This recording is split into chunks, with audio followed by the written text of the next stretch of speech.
Vamos continuar nosso papo aqui sobre a memória do Nelson Carvalho Marcelino. Agora na parte 2, a gente vai bater um papo. O Marcelino vai nos contar um pouquinho da sua formação profissional, seus estudos e quais outros cursos que ele fez aí na sua trajetória de vida e que acabou tendo certa influência na produção e na própria vida pessoal e cultural dele. Bom, formação profissional. Como eu disse no vídeo anterior, de família pobre, eu sempre estudei em escola pública, fiz então o grupo escolar Dona Castorina Cavalheiro. Depois, terminando o grupo escolar de uma família de trabalhadores, minha mãe e meu pai conversaram e ele me levou no Senai e me mostrou os ofícios, que eram como chamavam as profissões da época. E eu vi todos os ofícios que tinham disponíveis lá no Senai. Aí ele chegou para mim e perguntou: filho, do qual você gostou? Eu falei: olha, pai, eu não gostei de nenhum. Ofícios era tipo curso técnico? Isso, profissionalizante, né? E aí ele falou: então tu vais estudar. E com dificuldade, naquela época eu tinha terminado o grupo escolar, quarta série, né? Quarta série do primeiro grau agora. E na época o quinto ano era admissão ao ginásio. Era um ano inteiro de admissão ao ginásio. Aí me pagou uma professora particular, em 2 meses eu fiz o quinto ano. Prestei a admissão no colégio, entrei, mas não tinha vaga em escola pública de Campinas. Então, mesmo não podendo, ele pagou um dos melhores colégios de Campinas na época particulares, o Ateneu Paulista. Só que no ano seguinte não deu mais para pagar, e aí começou a cruzada da minha mãe para arrumar um lugar para eu estudar. E como não tinha em Campinas, ela foi até Valinhos e conseguiu, dizendo que eu estava com dificuldades, tudo, e conseguiu a vaga para que eu estudasse lá em Valinhos. E era Fundamental 2, então? Você tinha 11, 12 anos nessa época? Exatamente, 12 anos, tá. 12 anos. Que era o antigo ginásio, né? Não, o ginásio era no ensino médio já, Não, né? não, aí era o colegial. O ginásio era até a 8ª série. O ginásio o colegial era era o primeiro colegial. Exatamente. Entendi. Então eu fui estudar em Valinhos com 12 anos, tomava ônibus todo dia. Isso já sozinho, Isso. Já de uma certa forma exercitando essa questão da autonomia. Os tempos eram outros, né? Não existia tanta violência, então era permitido que... Era anos 60 isso? Isso. Meio dos anos 60? Não, ainda 50, né? O fim 50. Não, metade dos anos 50. Né? 56, 57. Não, mas se você... Não, eu entrei em 67. 67. Anos 67. E aí eu fiz o segundo ano lá, no terceiro ano abri o colégio do bairro Taquaral aqui em Campinas, eu vim para cá, fiz a terceira, quarta série lá. E no colegial eu entrei no curso da ciência, podia escolher entre curso normal, que era pedagogia, científico, mais de exatas, e humanas, que era o clássico, né? Que se aprendia língua, literatura, filosofia, psicologia, essas coisas todas. Tive várias línguas, várias literaturas, do grego, passando pelo latim, espanhol, francês. Isso em escola pública? Escola pública, com laboratórios de biologia, laboratórios específicos de cada disciplina na época.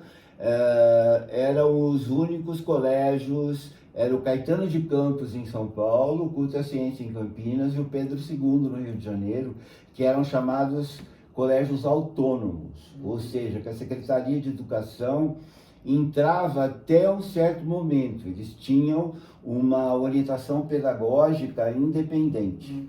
Né? Culto à Ciência é muito famoso aqui. É famoso, né? Mas hoje já não é mais a mesma coisa. Marcelino, mas para conseguir uma vaga nesse colégio? Tinha algum processo seletivo? Um processo seletivo violento. E eu consegui, mas a minha primeira nota para vocês terem uma ideia, a minha primeira nota de inglês com a Maria de Lourdes Pimentel foi 0,875.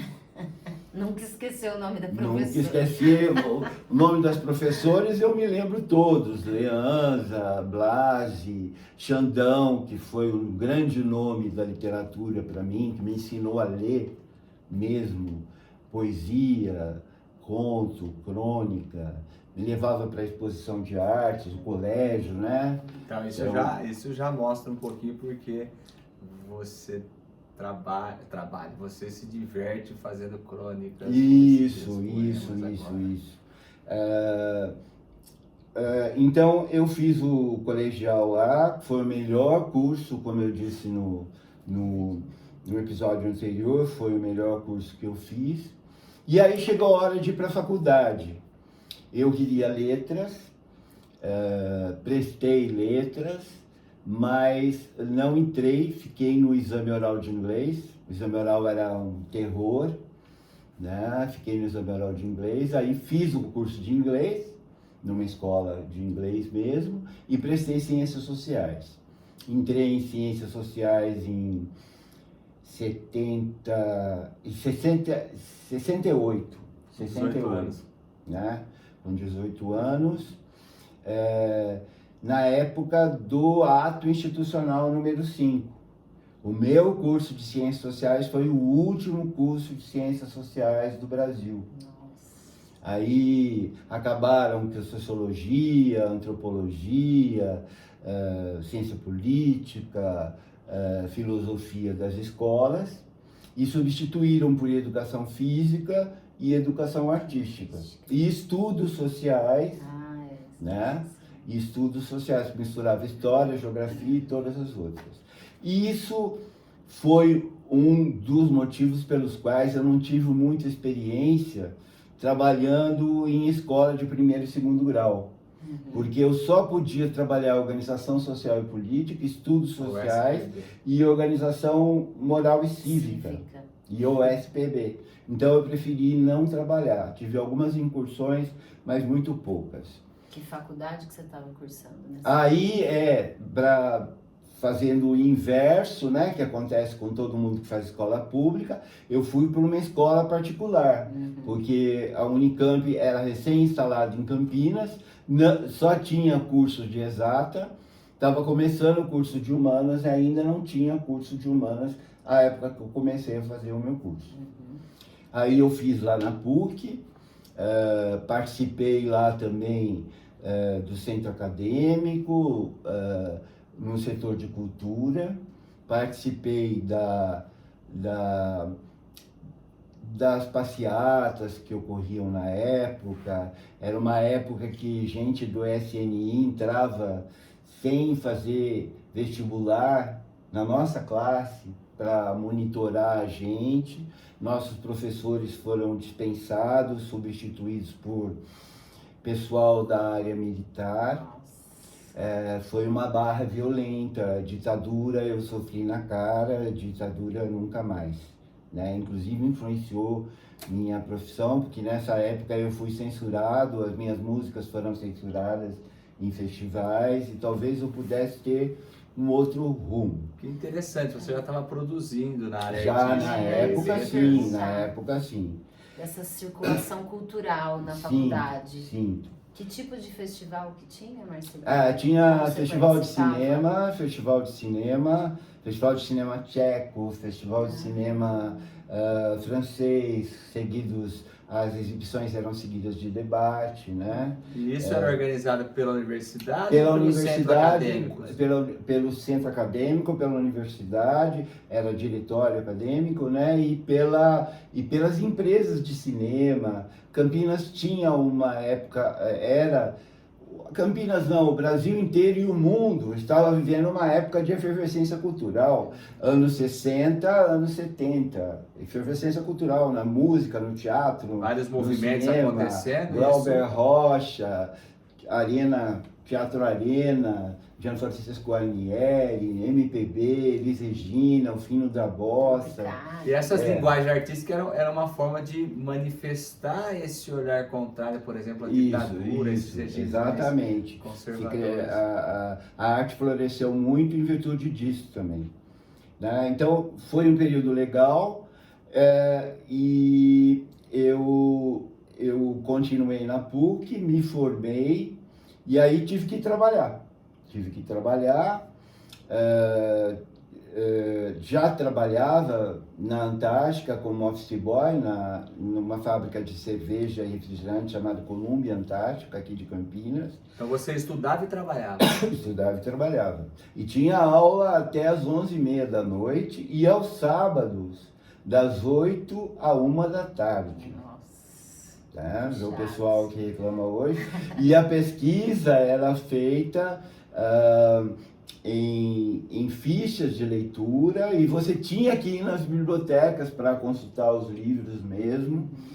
E eu tive uma formação muito boa, apesar de não ter a formação política muito boa, em termos de teoria política. Eu tive uma formação muito boa em termos de metodologia, que só na graduação eu tive mais de 300 horas aulas de metodologia da pesquisa mesmo. Fiz de tudo que você... Até musicoterapia eu fiz, né? Aprender a fazer musicoterapia. Então aprendi como faz um questionário, qual é a diferença entre questionário e formulário, observei pessoas do outro lado do espelho, fiz tudo que vocês possam imaginar em termos de metodologia. E aí chegou a hora de assumir o controle financeiro da minha família.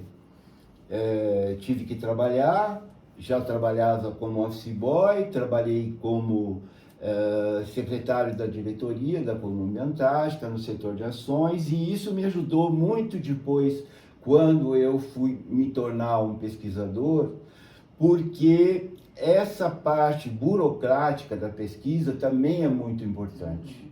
E eu tinha uma iniciação a esses conteúdos burocráticos, digamos assim, que faz a pesquisa andar, para financiamento de projetos, esse tipo de coisa. Cumprir prazo. Exatamente. Então foi muito bom. Aí... Próxima formação. A próxima formação. Não, antes tem que falar um pouquinho da formação profissional. Porque da formação. Eu me formei muito trabalhando no SESC, no Serviço Social do Comércio, como orientador social. Na época, o presidente do SESC, diretor regional do SESC São Paulo, era o sociólogo Renato Requicha, que forçava a mão na formação de pessoal. Então foi lá que eu me apresentei. Eu fui apresentado ao lazer como objeto de ação e de reflexão. Então, só para a gente entender, você sai da Antártica e vou... com a graduação, você vai para o SESC. Exatamente. Tá. Por processo seletivo? Processo seletivo.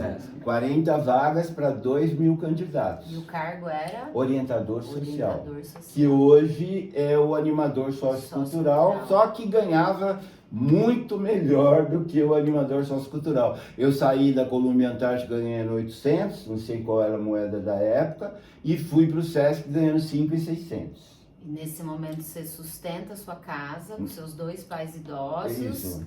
Tá trabalhando e o seu estudo nessa época? Na época, o SESI me ofereceu várias vezes para o SESC me ofereceu várias vezes, dentro dessa política de formação de pessoal, para ir para a França, estudar com o Dumas Didier, na Sorbonne. Eu sempre recusei. O SESC, então, perguntava o que precisava.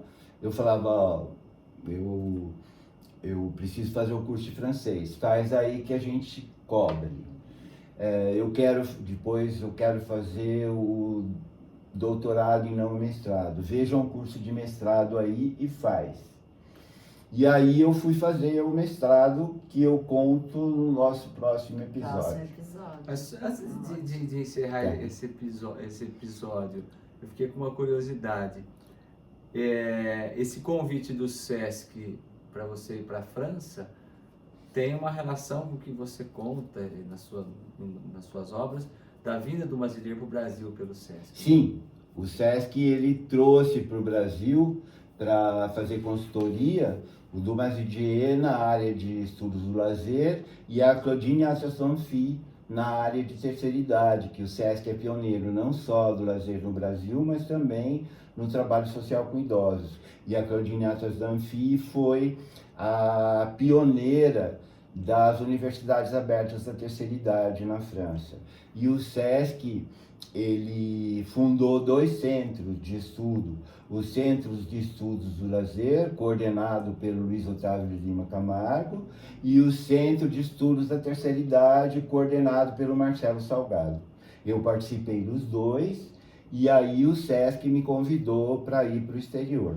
E a escolha dessas 2 pessoas tem relação pelo trabalho que o SESC tinha também pioneiro com o lazer. Exatamente, no Brasil. e terceira idade. Então a gente encerra o episódio 3 com Ditadura Nunca Mais e vamos pro episódio. E frisando que o SESC foi muito importante na minha formação profissional, foi fundamental na minha formação profissional. A gente tinha 2 opções lá, trabalhar com saúde, que eu ia ficar como refém dos médicos, e trabalhar com lazer. Eu optei pelo lazer, sem nem saber muito bem o que era, né? E a partir daí ele passou a fazer parte da minha vida. E eu me orgulho muito do trabalho que eu fiz no SESC. Fui muito criticado por trabalhar no SESC, pelo pessoal das ciências sociais, meus colegas, que numa época de ditadura você trabalhar numa entidade que se diz lutar pela paz social era considerado uma afronta. Mas eu nunca fui forçado a fazer trabalho nenhum no SESC, eu tenho muito orgulho de todos os trabalhos que eu fiz lá. Excelente. Meu,